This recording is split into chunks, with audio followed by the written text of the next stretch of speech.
ने जो दूसरा सवाल पूछा कि पत्रकारिता से आप इलेक्शन की तरफ, दरअसल क्या है, आप भी उसमें मुझे लगता है कि आप शामिल रहे होंगे कि 2012-11 में हम लोगों ने, जब हम सहारा में थे तो हम लोगों ने एक सर्वे कराया था उत्तर प्रदेश में। आपने भी वो फॉर्म भरा होगा। तो वो जो पूरा एक सर्वे कराने का तरीका था उसको हम लोगों ने डिजाइन किया था और डिजाइन करके अपने जो पूरे जो हमारे उत्तर प्रदेश में संवाददाता थे उनके जरिए हम लोगों ने उसको फॉर्म को फिल कराया था बहुत साइंटिफिक तरीके से। हालांकि उसमें उतनी टेक्नोलॉजी नहीं थी।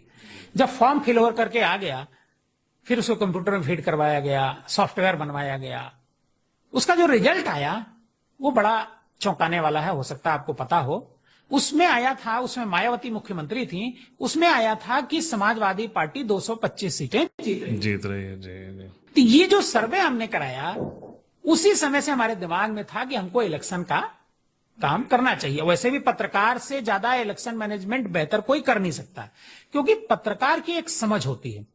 तो मैं 2021 में जब मैंने सहारा छोड़ा, उससे पहले से ही काम मैंने शुरू कर दिया था, लेकिन 2021 में फुल फ्लेज इलेक्शन का काम हम करते हैं। और इलेक्शन में जितने भी तरह, कैसे हम इलेक्शन जीत सकते हैं, how to win your election, हम उसके सारे पहलुओं पर काम करते हैं।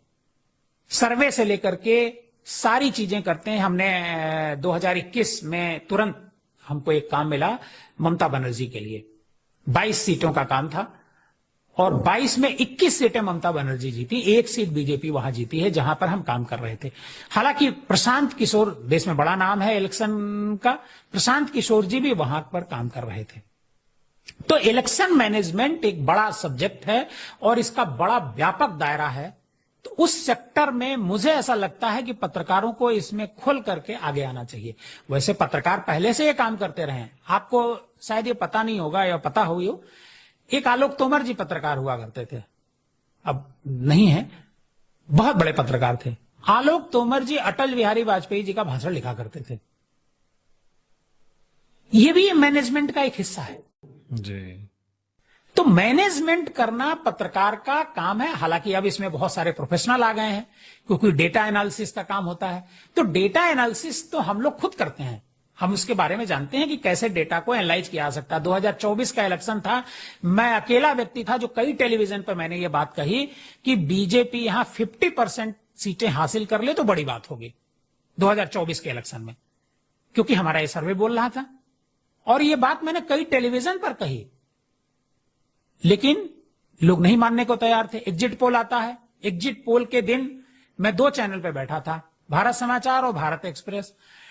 एग्जिट पोल आया, एग्जिट पोल के अगले दिन भारत एक्सप्रेस समाचार बैठा था। उसी दिन उपेंद्र राय जी बैठे हुए थे, एंकरिंग कर रहे थे। तो उन्होंने पूछा, भाई देवकी जी, आपका जो आकलन है वो तो उसके उलट ये एग्जिट पोल आया है। मैंने कहा सर, कल गलत साबित हो जाएगा भुवन जी, कल ये एग्जिट पोल गलत साबित हो जाएगा। तो हंसने लगे, पूरा पैनल हंसने लगा कि ये क्या कह रहा है बंदा। लेकिन हमने उसको एनालाइज किया। यही डेटा मैनेजमेंट का काम है। तो डेटा एक पत्रकार बेहतर ग्राउंड लेवल पे काम करता है, ग्राउंड लेवल पर काम करता है। इस नाते पत्रकार से बेहतर इलेक्शन मैनेजमेंट कोई नहीं कर सकता है और इसी वजह से मैं ये काम कर रहा हूं। मैं पत्रकारों को कहूंगा कि पत्रकार इस फील्ड में आगे आए, क्योंकि ये ब्राइट कैरियर है और अलग तरह की थिंकिंग का एक प्लेटफॉर्म भी। सर आखिर में एक सवाल आपसे लेंगे।